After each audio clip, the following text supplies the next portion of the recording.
네, 안녕하십니까. 장기용입니다. 저희가 저번 주에 프리츠커상이라는 땔감을 가지고 건설사에 매몰되어 있는 우리 건설 어떤 풍토에 대해서 얘기를 좀 했던 것 같아요. 오늘은 공사비, 분담금 포비아의 시대라는 걸 주제로 이야기를 좀 해보려고 그래요. 요즘에 뭐 공사비 폭등이다, 그 다음에 분담금이 억소리가 난다, 많이들 들어보셨을 거예요. 그러다 보니까 재개발, 재건축이라든지 이런 공급도 또 위축되는 것 같고, 그리고 그전 아파트뿐만 아니라 시골에 집을 짓는 것도 요즘에 비싸서 못하겠다. 그런 경우도 많잖아요. 빌라나 이런 것들도 리모델링 하고 싶어도 공사비 부담 때문에 못하겠다. 돈 들인 것만큼 집값이 또 오르는 것도 아니니까 지금 집값이 하락세니까 그런 지금 공포가 좀 지속되고 있는 것 같습니다. 그게 지금 부동산을 좀 누르는 또 주요 요인 중에 하나이기도 하고요. 일단 오늘 두 파트로 나눠서 이야기할 건데 첫 번째 파트는 건설사가 갑이 되는 이유 한번 말해보고 싶어요. 자, 이거 보시면은 공사비 더 줘, 못 믿는다, 재건축 갈등 격화되고 있다, 공사비 폭등의 갈등을 겪는 재개발지, 공사비 폭등,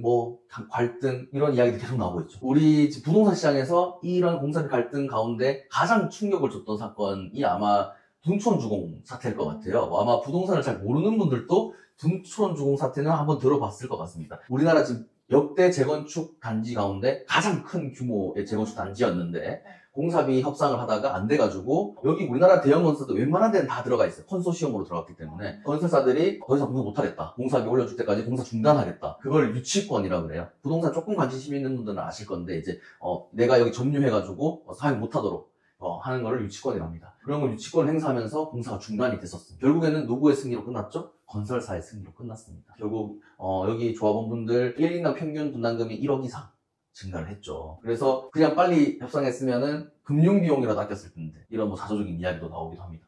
지금 공사비 폭등의 원인들이 여러 가지가 있는데요. 크게 두 가지인 것 같습니다. 철강, 시멘트 같은 건설의 주요 자재, 원자재 가격이 엄청 많이 올랐어요. 물론 이게 이제 러시아 우크라이나 전쟁, 그다음에 예전에 하마스 사태 이런 것들 국제적인 어떤 정세의 영향이 아주 크고요. 그러다 보니까 지금 이 공급이 좀 원활하지 않는 이 상황에서 또 무슨 일이 벌어지냐면은 미국과 중국이 무역 갈등을 빚었잖아요. 이 두 가지 둘 다 중국의 주요 수출품 중에 하나입니다. 미국이 엄청난 관세를 때리면서 미국에 중국 물건이 못 들어가게 되니까 보통 그러면 어떻게 하죠? 생산량을 줄여가지고 그죠?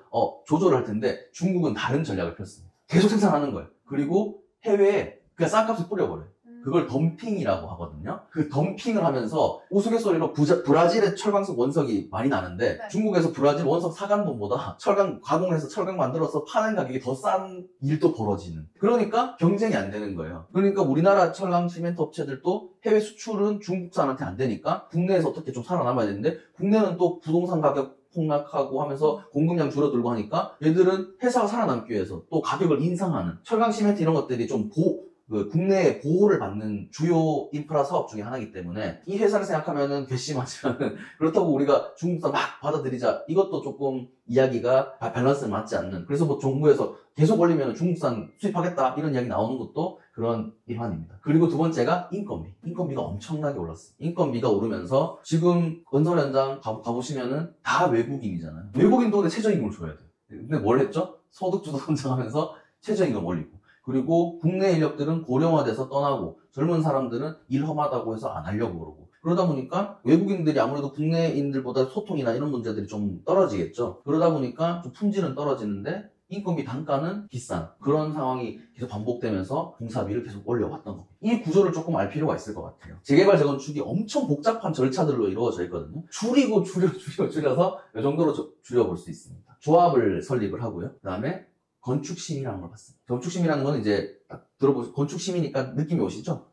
기본적인 설계를 하는 단계, 인허가 설계를 하는 단계고요. 그 인허가 된 설계를 바탕으로 또 여러 가지 제반적인 사항, 도로는 어떻게 만들고, 공원은 어떻게 만들고, 그런 것들 다 포함해서 여러 가지 또 주변에 학교가 있으면은 학교에 대한 교육 영향평가, 도로는 충분히 넓은가? 이런 또 그 교통 영향평가, 이런 것들까지 다 합쳐가지고 사업 시행인가라는 걸 봤습니다. 그리고 사업 시행인가 를 하고 나면은 기존 집주인들, 조합원들이라고 그러죠. 그 조합원들에게 집을 나눠주는 걸 계획을 잡고 기존 구축을 어떻게 처리할 건가. 그래서 그걸 관리하고 어떻게 처분할 건가. 그래서 관리 처분이라는 걸 합니다. 그리고 이사 나가는 거죠. 구축 아파트에서 나가고 철거하고 착공, 공사하고 공사를 시작하고 짓고 입주하는 겁니다. 요 앞단에도 여러 가지 절차가 있고 뒷단에도 여러 가지 절차가 있는데 그거는 이제 요거는 앞에 있는 거는 조합 설립을 위해서 하는 거고 준공 이후에는 이제 입주를 위한 뭐 사전 점검이라든지 이런 것들이니까 당연히 뭐 포함되는 개념이겠죠.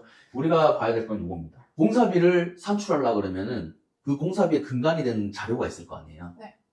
뭐죠? 그 뭐 무슨 이제 내역이 있을 거잖아요. 그 내역을 산출하려고 그러면은 설계를 해야 되겠죠. 설계를 하고 그 설계 또 밑단에 이 설계에는 여기 이 벽은 이 정도 두께로 해야 되니까 시멘트 얼마 필요하고 인건비 얼마 필요할 것 같습니다. 이런 것들을 시방서라 그래요.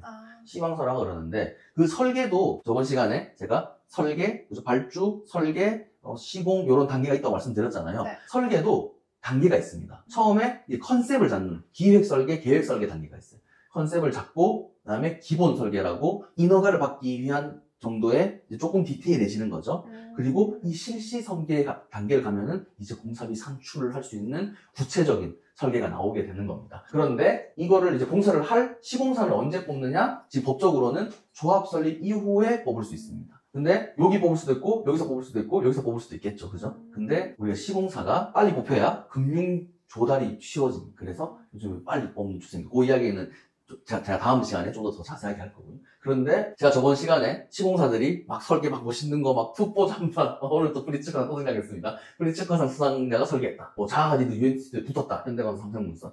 SMDP랑 손잡은 삼성물산. 이 대한 설계들을 막 가져와서 시공사들이 시공만 하는 게 아니라 설계까지 자기들이 주도해서 하면서 공사비도 올리고 뭐 한다고 했었잖아요. 이 대한 설계에 함정이 있는 거. 이게 원래 한남 4구역 서울시에 인허가 받았을 때 아까 기본 설계. 기본 설계 그 건축 심의 받을 때 조감도입니다. 근데 요랬는데 삼성물산이 뽑혔죠 이번에. 다음 요랬습니다. 누가 좀 그럴싸해졌잖아요, 그죠?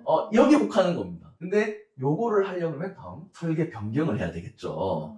그러면은 우리가 여기 건축 심의 받아서 가고 있었는데 건설사들을 뭐 여기서 뽑을 수 있고 여기서 뽑을 수 있는데 그러면은 요 단계가 지금 아까 봤던 서울시에서 봤던 단계인데 건설사가 와가지고 이렇게 하겠습니다 하면은 설계를 변경을 해야 되겠죠. 근데 설계 변경을 바로 시행하려고 그러면은 여기서 시간을 잡아먹겠죠. 네. 그래서 건설사들이 주로 뭐라고 이야기하냐면 시간이 안 듭니다라고 이야기해요.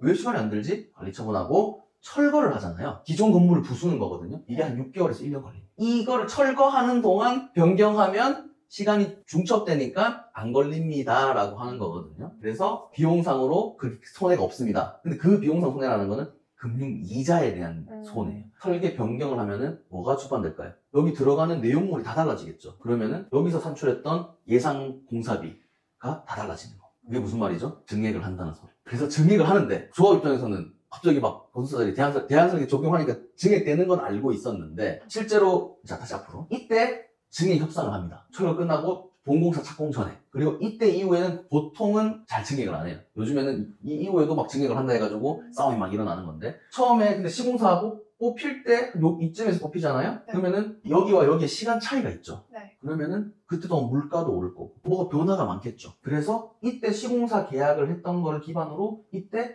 다시 계약을 하는 겁니다. 이거를 법적으로 변경 계약이라고 그러고요. 건설업계에서는 이걸 본 계약으로 생각을 합니다. 이건 가계약으로 보는 거예요. 근데 여기서 건설사가 장난질 칠 일이 많다.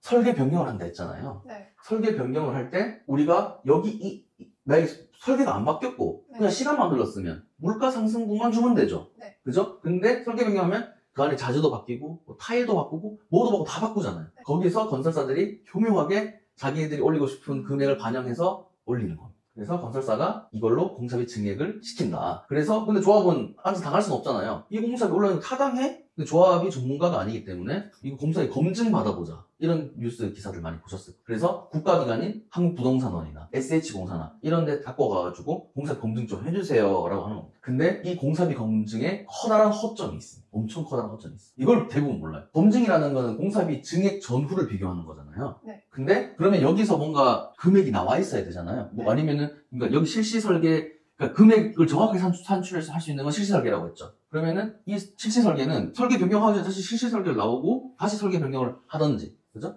그렇게 해야 되는데 건설사는 이 자기들이 설계 변경한 그 마지막 실시 설계만 만듭니다. 그래서 그러면 검증받을 때 뭘 앞에 증액 전 설계를 갖고 가잖아요.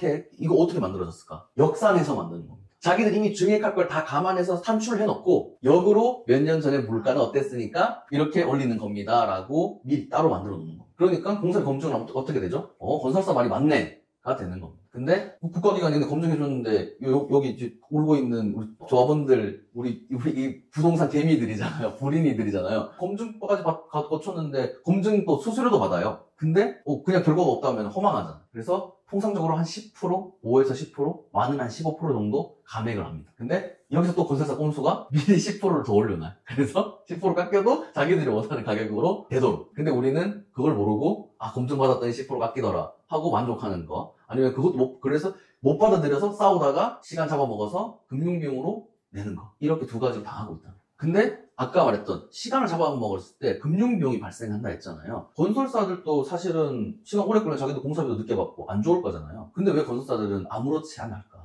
왜 그런지 알고 있으세요? 아니요. PF라는 걸 우리가 알 필요가 있어요. 여기서부터 사람들이 막 어려워요. PF 대출 막 말은 들어봤는데 PF 대출은 프로젝트 파이낸싱의 줄임말입니다. 프로젝트는 뭐죠? 어떤 사업. 그래서 우리가 아파트 짓는다 그러면 아파트 사업일 것이고요. 빌딩을 짓면 빌딩을 짓는 사업일 거고요. 그 프로젝트에 대해서 금융, 대출을 해주는 거를 PF라고 합니다. 원래는 이 프로젝트의 성공 가능성, 전망을 보고 대출해주는 거예요. 그래서 이 유래가 어떻게 되냐면은 1930년대 미국 텍사스에서 소형 유전들을 어마무시하게 많이 개발합니다. 근데 우리 이번에 대왕고래 실패했다 이런 뉴스 보셨죠? 유망구조. 배 띄워가지고 기름 하려고 했는데 안 됐다. 이게 석유라는 게 지형상으로 속이 있을 것 같은데라고 그걸 유망구조라고 하는데 100% 나오는 게 아니에요. 근데 석유라는 건 한 번 터지면 대박이죠. 그러니까 이때 어떻게 생각했냐면은 이 프로젝트를 이제 지원하는 은행들이 야, 내가 이거 지금 프로젝트 파이낸싱 해주려고 그러고 너가 여기 프로젝트 파이낸싱 해주려고 그러는데 너무 리스크가 크지 않냐? 그러면 한 10개, 20개 묶으면 어때? 묶어서 공동 투자하자. 그래서 20개 중에 한두 개 터지면 다 같이 해지는. 그렇게 해서 해칭을 하는 겁니다. 그래서 그 프로젝트에 대한 전망을 보고 하는 건데 묶어서 해칭을 했다. 근데 우리나라는 아파트 사업의 성공 가능성 당연히 점치겠죠. 그거를 이제 분양 가능성, 그러니까 분양가를 얼마 했을 때 몇 퍼센트 될 것 같다 이런 전망도 하지만 우리나라는 그거는 사실은 중요한 부분은 아니고요. 토지 담보와 신용을 가장 중요하게 생각합니다. 은행들이 손해를 안 보려고 하는 거예요. 전망은 자기의 전망 실패하면 끝나는 거잖아요. 근데 그때 딱 그렇게 실패했을 때 금융권이 해소할 수 있는 수단인 거예요. 토지 담보, 자산을 내가 가져간다. 실패했을 때. 그리고 두 번째, 너의 신용을 보겠다. 신용 너 안 좋아? 그러면 이자 많이 내놔. 근데 이자 너무 많이 내면 이 사업이 재미가 없겠죠. 그래서 우리나라 건설사들은 다 대기업이죠. 대기업들 신용도가 높습니다. 그래서 건설사들이 내가 책임지고 책임준공이란 책임지고 다 끝까지 다 지을게를 확 약속하겠다라는 거를 제출하는 겁니다. 그리고 우리 건설사가 신용도가 좋으니까 이 사업이 빠그러지면 만약에 내가 책임준공 못하면 이거 내가 다 떠안을게. 은행 너 대신. 이걸 해줬던 겁니다. 신용을 보강해줬던 거예요. 왜냐? 처음 주어진 우리 조합이라는 거는 신생법인이잖아요. 신용도가 높을 수가 없겠죠. 그거를 건설사가 해줬던 겁니다. 그리고 금융은 금융대를 여기서 뽑아먹고 건설사는 거기 중간에 신용을 자기가 되면서 사실상 건설사가 돈을 빌려온 주체잖아요. 그러니까 사업 지었는데 두 가지인 거예요. 금융비용 늘어난 거 나도 지금 먹어야 되겠어. 첫 번째 싫어 너 먹지 마 하면 어떻게 되죠? 그러면 우리 신용 뺄게. 이거 나는 책임지고 해주려 했는데 얘들이 공사비도 안 올려주고 금융비용도 감당 못하겠다는데 내가 이거 책임을 어떻게 져? 그걸 다 계약서에 넣어놓습니다. 그러면은 어떻게 되죠? 건설사 다 빠지는 순간 신용이 빡 떨어지면서 이 금융권 돈 빌려준 놈들, 전문용어는 대주단이라고 그러는데 돈 빌려준 놈들이 돈 빨리 갚던지 안 그러면은 너 책임져. 어떻게든 책임져. 아니면 너 이자 더 높여서 이자 더 내놔. 사업이 망하는 거야. 그러니까 건설사들이 공사비 안 올려주기 싫어요? 하면은 조합원들은 어쩔 수 없이 눈물 먹고 올려줄 수밖에 없는 그런 구조로 돼 있었다. 그래서 다음 시간에는 이 공사비가 오르면은 결국에는 내는 사람이 정해져 있을 거잖아요. 그 내는 거를 분담금이라고 하는 겁니다. 분담한다는 거예요. 원래 내가 혼자 건축주면은 나 혼자 그냥 공사비를 내면 되는 거예요. 그죠? 근데 지금 아파트 사업은 조합으로 돼 있고 조합원들로 돼 있잖아요. 그러니까 조합원들이 분담해서 낸다 해서 분담금입니다. 이제 공사비의 실체는 알았고 이 분담금의 실체를 알면은 그럴 게 없다. 그런 방식을